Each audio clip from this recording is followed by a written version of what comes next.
आज सुवर्णपुर जिलार वरिष्ठ बीजेपी नेता तथा वकील श्री बलराम प्रसाद बेदवाकर आवाहकत थी डुंगरीपाली ब्लॉक सुखा जिला परिषद जोन ने गोटे बंधु मिलन कार्यक्रम सुखा गाँव ने अनुष्ठित होइछे।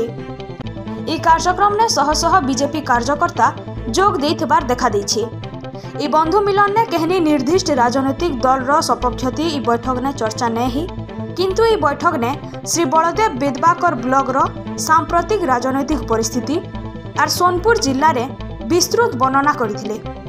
जे नेता नेत्री माने पार्टी कार्यकर्ता मान को हतादर करिछन, बार बार कुकुर माकड़ बोली करी तिरस्कार करिछन, कहनी गाँ के अनुदान न दे ब्लॉकवासी मानकर स्वार्थ साधन न करी सेंता नेता मान को प्रत्याख्यान करी प्रतिशोध नेबार के आह्वान देथिले। तेबे सुखा जोन रो ई बैठक आर्थी श्री बेदवाक ताकर सांगठनिक शक्ति प्रदर्शन करिछन बोली राजनैतिक समीक्षक माने कहउथबार जना पड़िछे।